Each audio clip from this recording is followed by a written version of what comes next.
राजस्थान के चुनाव में नेताओं के वोट देने का सिलसिला भी जारी है। कुछ ही देर में सचिन पायलट यहां आ रहे हैं और सचिन पायलट से हम बात भी करेंगे, जानेंगे उनसे कि राजस्थान चुनाव को लेकर उनका क्या मत है, उन मुद्दों को जिन्होंने उन्हें पहले चरण और दूसरे चरण की सीटों में उठाया है, उनके अपने प्रत्याशी जिसके लिए उन्होंने भागदौड़ की है, उन तमाम मुद्दों पर उनसे बातचीत भी करेंगे और जानेंगे कि राजस्थान के चुनाव में किस तरीके से सचिन पायलट कांग्रेस को जिताने के लिए मेहनत कर रहे हैं। हालांकि कई मुद्दों पर उन्होंने बात की है और इन मुद्दों का असर ग्राउंड लेवल पर दिखाई दिया है, लेकिन मतदान केंद्र पर जब सचिन पायलट पहुंचेंगे तो आपको दिखाएंगे कि सचिन पायलट मतदान के दिन कितने उत्साहित नजर आ रहे हैं। सर, कोई भी चर्चा है उस पर निर्वाचन आयोग इसका संज्ञान लेकर कार्रवाई करेगा। सर 400 पार के नारे दिए जा रहे हैं। ये नारे और जो दावे किए जाते हैं भाजपा के माध्यम से, इनमें कोई दम नहीं है, क्योंकि इतने अगर कॉन्फिडेंट बीजेपी होती तो वो विपक्ष के पार्टी के नेताओं को तोड़ तोड़ के अपने से नहीं जोड़ती। और जनता भी समझ गई है कि बार बार वही नारे, वही जुमले, वही आश्वासन, वही वादे। बात हो रही 2047 की, अमृतकाल की, लेकिन 10 साल में क्या किया क्या नहीं किया उसका लेखा जोखा देने को तैयार नहीं है। इसलिए जज्बाती मुद्दों पर चर्चा ले जाना उनकी एक रणनीति है और संवैधानिक संस्थाओं को जो कमज़ोर किया जा रहा है उससे भी उसको लोग नापसंद कर रहे हैं। मुख्यमंत्रियों को आप डिटेन कर रहे हैं, कांग्रेस पार्टी के खातों को सीज कर रहे हैं।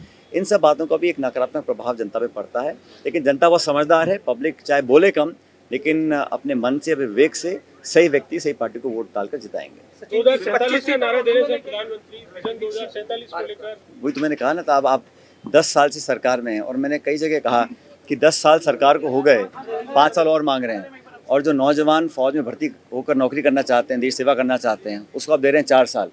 इसलिए हमने कहा अग्निवीर वाली जो योजना है इसको हम समाप्त करेंगे। नौजवानों को पूरा मौका मिलना चाहिए, अपनी फौज में जाएं, देश की सेवा करें। तो कहना कुछ और करना कुछ। 2 करोड़ रोज़गार देने की बात की थी, किसान की आमदनी डबल करने की बात की थी, करप्शन को, महंगाई को ख़त्म करने की बात करते थे।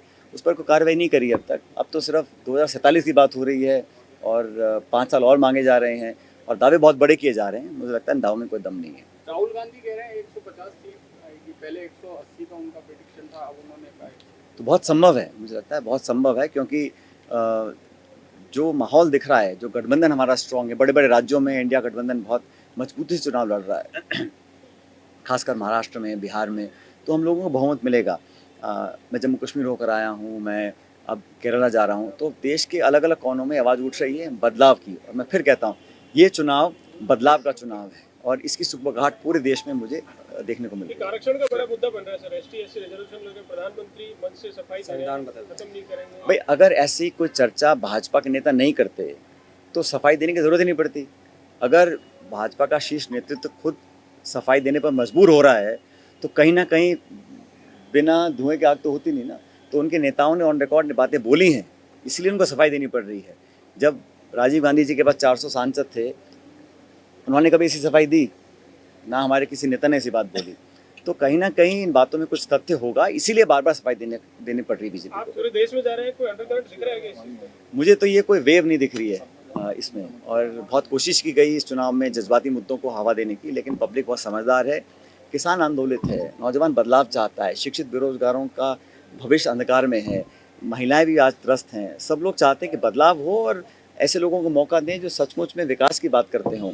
जज्बाती मुद्दों पर राजनीति कब तक अपना काम चलाएंगे? लोकसभा चुनाव में स्थानीय मुद्दे भी हावी हैं कि वो सरकारी कर्मचारी ध्यान दें, चुनाव के बाद सबका हिसाब किताब होगा।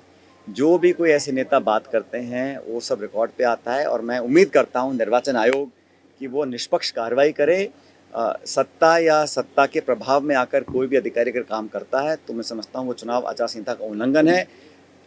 निर्वाचन आयोग एक संवैधानिक संस्था है, उसकी निष्पक्षता पर बने रहना उसका बहुत ज़रूरी है।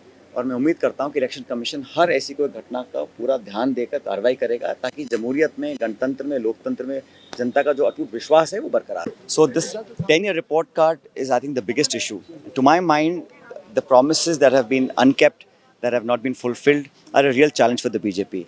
Now to say 300 पार, 400 पार, 500 पार, इन दावों में कोई दम नहीं है। But I think in Rajasthan what they're saying is 25 out of 25. 400 par It is not possible. I can tell you with all humility that the Congress party will win more seats than the BJP. Last time we failed to open our account, but things have changed dramatically. What are the factors you think are favoring you in Rajasthan? I think the last 4 months of a new government the BJP has formed has really left no impression with the people. And 10 years is a long time. They gave all seats to BJP and got nothing in return. Rajasthan has not gained anything by giving all the MPs of Lok Sabha to the BJP.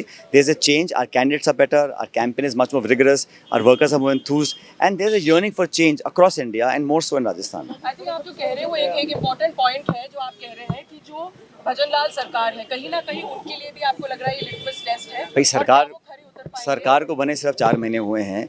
मुझे लगता नहीं कि सरकार ने 4 महीने के कार्यकाल में ऐसा कुछ काम किया कि लोगों का मन वो जीत सकें। जो वादे किए थे वो पूरे नहीं कर पा रहे हैं। हमारी स्कीम्स को रोकने का काम किया है। तो मुझे लग रहा है कि ये सारा जो समीकरण बन रहा है 10 साल का एक लंबा कार्यकाल रहा, लोग बदलाव चाहते हैं और कांग्रेस वो बेहतर विकल्प है जो देश में लोगों को साथ सकती है। हम लोगों ने अपनी सरकार में आप जानते हैं नरेगा बनाया, शिक्षा का अधिकार, खाद्य सुरक्षा का अधिकार, सूचना का अधिकार। बीजेपी ने क्या किया? 3 काले कानून बनाए। सुनो, उन्होंने अग्निवीर लेकर आए, जीएसटी लेकर आए, नोटबंदी लेकर आए। तो जो उनका कार्यकाल है लोग देखेंगे ना। आप 147 सांसदों को निलंबित कर दो, फिर बिल पास करा लो, आप मुख्यमंत्री को जेल में डाल दो, कांग्रेस के खाते सीज कर दो, ऐसे तो फिर लोग इस बात को कहाँ भूल रहे हैं। लेकिन कहीं ना कहीं कांग्रेस की वीकनेस रही कि संगठित तौर से चुनाव नहीं लड़ पाई है। ये भ्रम, ऐसा कुछ नहीं है। कुछ कभी कभी काम करने का तरीका अलग हो सकता है, लेकिन उद्देश्य ये है कि आज देश को बेहतर विकल्प चाहिए। कांग्रेस पार्टी के तमाम नेता मिलकर चुनाव लड़ रहे हैं। 25 के 25 हमारे कैंडिडेट, सबको हम जिताएंगे। आपने कहा था कि हम यहाँ पर खाता खोलेंगे, क्या कांग्रेस खाता खोलेगी? 25 का 25 का क्या खाता नहीं खोलेंगे, हम भाजपा से ज्यादा सीट जीतेंगे। पायलट ने अपना वोट कास्ट किया और उसके तुरंत बाद उन्होंने कहा है कि इस बार राजस्थान में मिशन 25 का पॉसिबल होना संभव ही नहीं है। वहीं मिशन 400 पार की बात बीजेपी जहां कर रही है उसके पीछे उनकी मंशा अलग है। वोट डालने के साथ उन्होंने कहा है पहले चरण में कांग्रेस बेहतरीन सीटें लेकर राजस्थान में आएगी। मुख्यमंत्री भजनलाल के 4 महीने के कार्यकाल पर भी निशाना साधते हुए उन्होंने कहा कि 4 महीने में जो वादे किए गए थे उन पर कोई काम नहीं हुआ। सरकार की योजनाएं बदलने का काम जरूर बीजेपी की सरकार ने किया है। यह चुनाव बेहद खास कई मायनों में है। इस बार कांग्रेस कोशिश कर रही है कि 10 साल का सूखा खत्म किया जाए। नेता ग्राउंड पर मेहनत कर रहे हैं, लेकिन बीजेपी आश्वस्त है कि मिशन 25 सफल होगा। वीडियो जर्नलिस्ट सुरेश शर्मा के साथ अंकित तिवारी, राजस्थान चौक, जयपुर।